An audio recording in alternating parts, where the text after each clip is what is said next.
to the National UFO Reporting Center and follow along with some of the reports that we're talking about right now, I would imagine. Yeah, these are so recent that only one of them is posted to our website. And let me preface, Michael, by saying I've done presentations from many venues before, from bars, from dance halls, and so on, but I am in the midst of a bridge game at this very instant. The bid is two spades, and I am playing it. So I will be very brief tonight, but I thought your audience would enjoy hearing a few of these reports. The first one I'd like to address comes from, it's pronounced Barre, Vermont. I happen to know the proper pronunciation. I've been there before. The site of the famous Vermont gray marble quarry. But a gentleman writes that on the 13th of July, that is this past Friday night, he was outside enjoying the beautifully clear night sky, looked up only to see 4 orange orbs drifting across the sky from the east to west. And as if that were not enough, he was flabbergasted to see another 8 in a formation go follow the same flight path of the first 4, followed shortly thereafter by 2 more. That was at 9 p.m. East Coast time on the 13th of July, 2018. Possibly related to the second report that I'd like to address, and this is a really very interesting one. It comes from a gentleman who's a grad student in chemistry at the university, I believe the University of Maine. An hour and a half after the sighting in Barre, Vermont, this gentleman was standing with at least 2 adult friends, and they witnessed 2 objects. They looked like, at first, dim stars coursing to the northwest across the night sky, and they thought that was interesting enough. They were separated, he says, by about 5 degrees of arc in the night sky. Suddenly, to their great amazement, the 2 lights switched positions with one another, one moving to the left, one moving to the right, and continued on the same course. They witnessed them for only 4 or 5 seconds, the witness estimates, and yet they covered almost the entire visible sky in that amount of time. A very interesting report, not yet posted to our website, but will be very shortly. And the third report I'd like to share is equally interesting with the other 2. A gentleman from Airdrie, Canada in Alberta writes that he was out again looking at the beautifully clear night sky, and he saw a triangular formation of lights. It immediately drew his attention, but shortly after he saw it, the 3 lights were swarmed by, he estimates, 5 other lights that proceeded to circle around the original formation of lights. Very interesting case, and I thought your audience would enjoy hearing some of these late-breaking cases, Michael. Oh, definitely, Peter. Thank you very much for those reports. I want the folks, the listeners, to know that obviously these are late-breaking reports that have come into the National UFO Reporting Center just within the last day or so. So we really appreciate these reports here kind of being broken on our Night Dreams Talk Radio. Peter, we won't take you too long here, but if there's anything else you want to say before you get back to your card game, go ahead.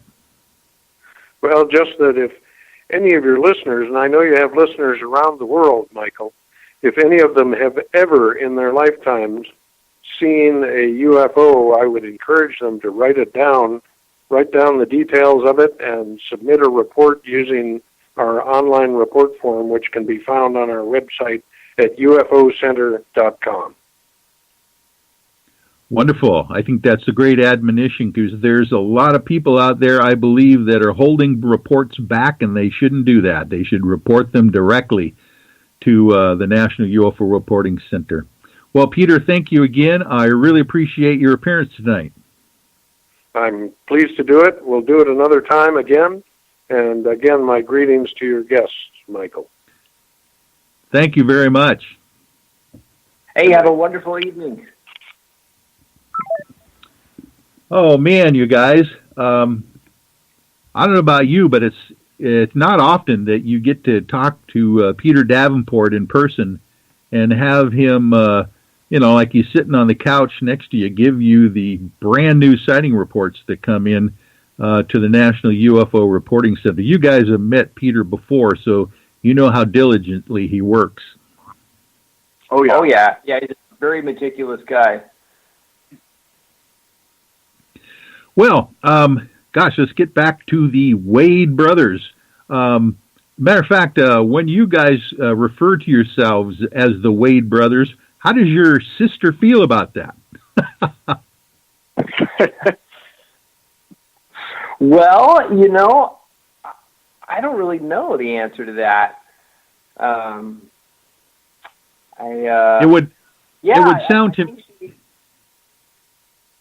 It would sound to me that she's probably been used to that her entire life, being swarmed with brothers, right? Yeah, that's for sure. Yeah, she's used to us just hanging around and, I don't know, causing trouble. Okay, well, just wanted to kind of throw that out to make sure people realize this is a whole family affair out there. Your sister, does she? What does she kind of specialize in as far as you guys go? Does she like to act? Does she write? Or what does she do for you guys? Well, my sister is a CNA, so a nursing assistant, and then right now she's going for her, I think it's a LPN license or something like that. So, yeah, she doesn't have much involvement in the specific area that we're in. I mean, we're really close and all that, but she doesn't have any interest in film. Interesting. Okay, well, you guys are taking up the path that you want to take, and that's the admirable is yourselves. Let's get back to how about Manifest?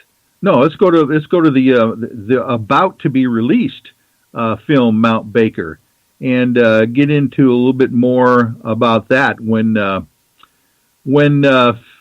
Tim is directing this production, I would imagine, is it tough to direct yourself, Tim? Well, I mean, no, actually, I am sort of a director when it comes to the post-production and the editing, but I mean, when it comes down to the acting and being on set and all that, I mean, I need a director. I can't direct myself. So yeah, Phillp is the on-set director. So, we both get to sort of, boss people around on both sides of the, of the movie world, Well, that would be an interesting relationship as well, to have your film director directing you in an acting part being your older brother. How does that work? Well, I mean, a lot of what he says, I mean, I totally trust. He's the guy behind the camera. He sets that stuff up. And, I have to trust that, he's going to, make me look great on camera.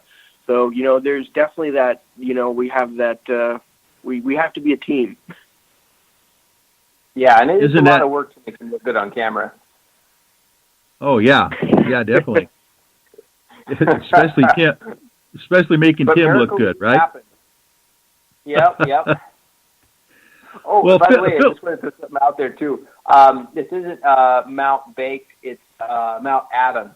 I know a little earlier I think you thought it was Mount Baker. So, yes, which would be interesting too. Actually, we thought about doing something on Mount Shasta as well. Oh, well, there you go. Those are some amazing stories, each one of them in themselves. Of course, the potential portals that have been reported, on Mount Shasta and that area, and all the UFO activity. Interesting. But let me ask you this, Phillp. If I want to get into you describing your directing style, I know there's various types of directors out there that some over-prepare and want everything to be just kosher the very first time. Matter of fact, I have an old tale that I like to tell.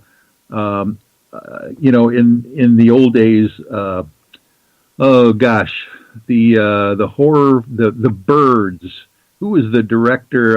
Alfred Hitchcock. This is a story where he supposedly would demand that the entire scene be set up ahead of time before he even steps out into the scene to say action and cut. And if he doesn't like it the first time, he'll go back to his office and let everybody think about it and then come back and try it again, maybe hours later, but he's not there on the set telling people what to do all the time. What is your film style? Yeah, pretty much just like that. I just sit in the production trailer and wait till, everybody got everything set up, and then I'd walk on over, and if I didn't like it, I'd just go back in the trailer, and then I'd just tell everybody to figure out what it is I didn't like. No, I'm kidding. I'm totally joshing on that. I was setting up the C-stands. I was the cinematographer, so I was putting all the lights in place, setting up the blocking. I was going over the lines with the actors. I think in terms of, I'm a boots on the ground kind of guy. I get right in the middle of the action. I don't like to be separated from what's going on. I like to always be in my mindset. I never want to ask anybody to do anything that I haven't done myself or I'm not willing to do. And so one of the things that I do sometimes is when if an actor's having a hard time getting through a certain part in the script, a certain line or section, I don't have any problem with jumping in and saying, hey, this is how we want to do it. And then I'll spill the lines out and stand in front of the camera and deliver them in the way that I'm looking for, the type of performance I'm after. And I think the leading by example is the best way to go every time. And, one of the great things is over the last 10 years or so, I've been a boom operator, which is the guy who holds up the pole, that records the sound. I've been a sound recordist as well. I've been a gaffer. I've worked in the cinematography side. My specialty is a camera operator, so I've done that quite a bit. I've also done acting as well as in a TV show up in Portland, and did a play. I was a lead in a play for a little while. So I've been able to jump around in a lot of different aspects of it, which I believe is an essential part to a director. I think if someone wants to be a director, they need to have experience in a lot of different aspects of film production. Otherwise, you're at a disadvantage. And I think it's harder to direct people in the, methods and, I would say just the achieving the overall outcome that you're looking for without, having been there yourself in their shoes. I think it helps you to have some compassion for people as well. So that's how I feel about it. Yeah, and Tim, how about yourself? Do you have a similar point of view on how you approach cinema, or is it a little different than Phillp? Well, I don't do on-set directing. I can sort of help and, try to, I can, sort of, suggest things or, if Phillp's having a little bit of trouble like figuring out where do we put the actors here, there, how does the, because I wrote the script, so there's a little bit of an inside vision as far as that goes. But when it comes down to the acting, I prefer the method acting approach to it. So and I know that makes it extra special for Phillp to have to deal with a method actor on set. So that I got to give him all the trouble that I possibly can. Well, and that brings up the thing that you might want to explain to some of the folks out there that are just starting out what the heck method acting is, because that is quite a unique style of getting into a character. Go ahead. That's true. I'm not going to get too far into it, but my approach is I've studied a bunch of different acting techniques and methods, and honestly the approach of method acting is the best as far as the way as far as I go. It's really just you just get so far, you get really into that character. You find how that character is like you.